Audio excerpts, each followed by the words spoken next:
Hello guys, welcome back to another video. Today we are reacting to How to Survive a Grenade Blast by Mark Roper. So I don't know how they're gonna survive a grenade blast, but as I see, it's gonna involve water.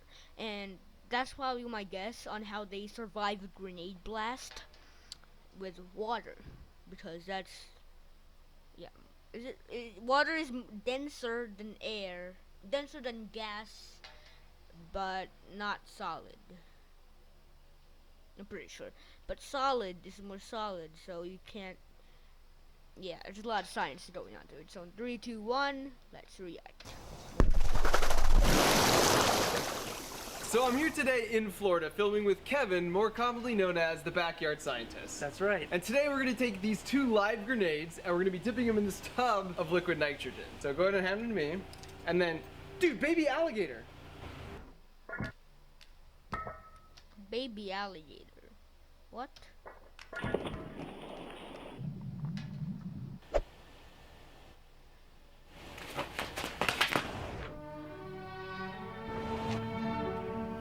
What is happening? Alright, what is happening?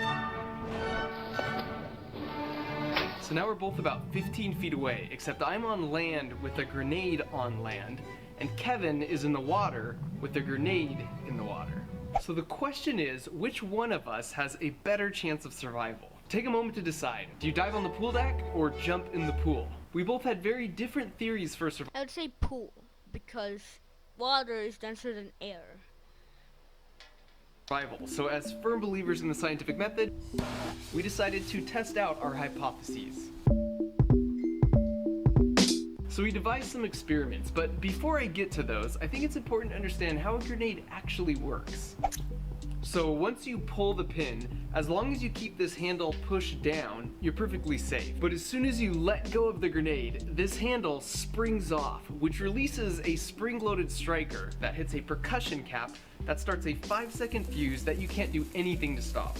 And I never really thought about it until I made this video, but the reason you see a waffle pattern in grenades is to create weak points in the shell, so that's where it's going to break first. And since there are 40 bumps, this grenade is basically an explosion that shoots 40 bullets in all directions. In warfare, that's what makes them lethal. So the 40 bullets in all directions. In reality, it doesn't break up into all 40 chunks and some clump together.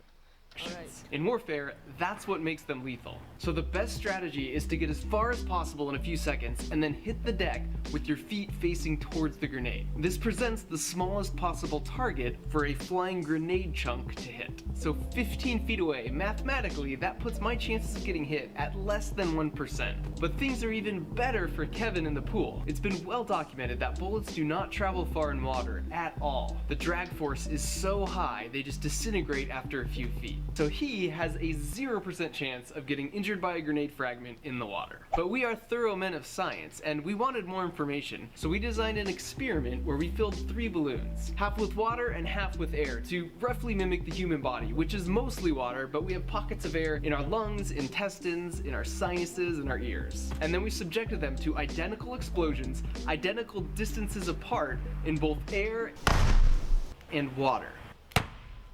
As you can see, there isn't much effect on land because air is compressible, which helps dissipate energy, plus the blast wave reflects around objects. But in water, the story is different. Water is incompressible, which means not only is the blast wave not dissipated, but it passes right through your mostly water body.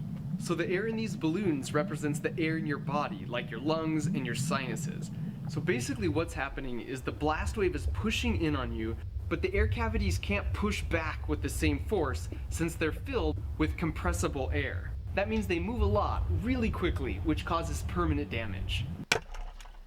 As a control, you could see this balloon that is filled with just water. It is perfectly fine. That would be like your arms and legs, which have no air in them, and they are basically incompressible like water and would be fine.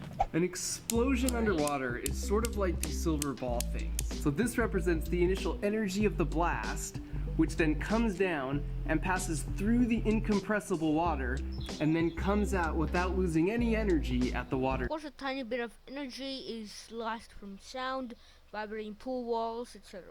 surface. But now your squishable lungs are surrounded by incompressible water in the path of the blast wave. And so when the blast happens, there's a lot of relative motion, which is bad if you like your lungs the way they are right now. And sadly, our experiment is verified in real life. So these jerks throw an M80 into the water, and you can see the devastating effect it has. On land, if a bird were that close to an M80, it would be startled, but it would be perfect.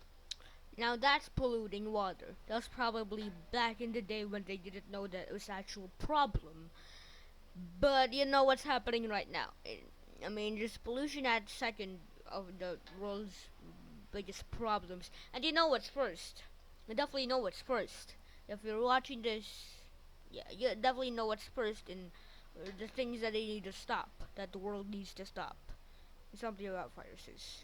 Coronavirus. Perfectly fine. So now that you know, think back. Which did you choose? While it's true, there is a small chance you would get unlucky with the grenade chunk if you chose to dive next to me. If you chose to join Kevin, you will be in that pool for the rest of your life.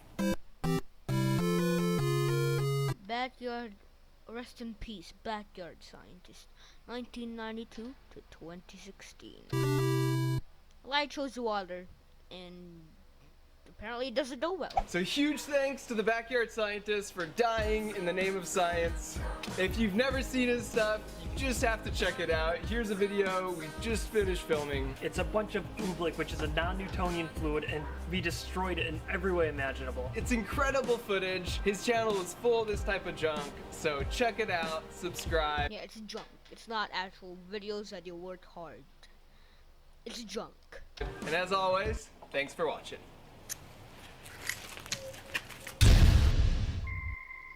Over 100. What? What was that? That was very quick. Over 147 million views. Please consider subscribing. So I live here, and I took a plane to Kevin's pool way over here. And on the plane ride, I was listening to the Harry Potter. Just throw the globe away, like a savage.